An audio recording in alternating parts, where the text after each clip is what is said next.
একটি সুন্দরভাবে কোনো রেষারেষি, কোনো মারামারি, কোনো কাটাকাটি এটা হবে না। আমরা পরস্পর সৌহার্দ্যের ভিত্তিতে যার যার আদর্শ তারা জনগণের কাছে আমরা তুলে ধরবো। আপনারা আপনাদের মিডিয়ার মাধ্যমে নিরপেক্ষভাবে সেটা মানুষের কাছে তুলে ধরবেন এবং একটি সুন্দর সুষ্ঠু নির্বাচনের জন্য আপনারা সবচেয়ে বড় ভূমিকা রাখবেন। এরই পাশাপাশি আমরা আজকে আমাদের 17 আসনে আপনারা জানেন আমাদের যিনি প্রধান প্রতিপক্ষ তিনি গতকালকে যে একটা কড়াইল বস্তিতে সরাসরি ফ্যামিলি কার্ড দেখানো এবং ফ্ল্যাট অফার করা, এটা মানুষকে কিছুটা প্রভাবিত করা, যেটা নির্বাচনী আচরণবিধির লঙ্ঘন আপনারা সবাই জানেন।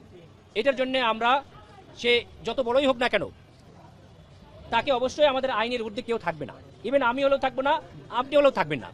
এই যে আইনের শাসন আমরা নিয়ে আসতে চাচ্ছি, এই আইনের শাসনের জন্য আমরা লিখিত আকারে আমাদের একজন ভাই আজকে আমাদের এখানে অভিযোগ দিয়েছি।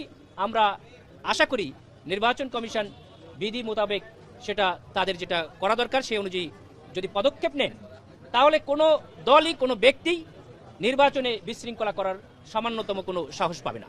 একটি সুন্দর সুষ্ঠু নির্বাচনের মাধ্যমে একটি সমৃদ্ধির বাংলাদেশের জন্য জাতি আজ তাকিয়ে আছে। আল্লাহ আমাদের এই প্রত্যাশাকে কবুল করুক, এই আশা আমি ব্যক্ত করছি। সকলকে আসসালামু আলাইকুম।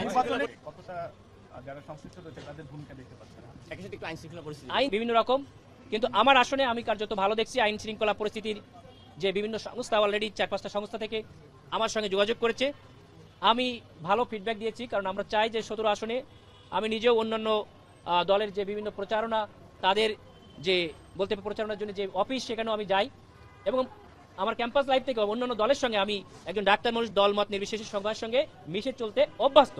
আমি এভাবেই চলার চেষ্টা করেছি। আমার সঙ্গে পার্সোনালি এখনো কারো কোনো সমস্যা হয় নাই।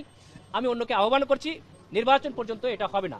নির্বাচন একটা খেলার মাঠ, এখানে জয় পরাজয় হবেই, কিন্তু একজনকে জোর করে আরেকজনের মতামত চাপিয়ে দিতে হবে, এইটা থেকে আমরা বের হয়ে আসতে চাচ্ছি। আমরা এটা 17 আসনে আশা করি যিনি আমার প্রধান প্রতিদ্বন্দ্বী তিনিও একজন দায়িত্বশীল পর্যায়ে আছেন।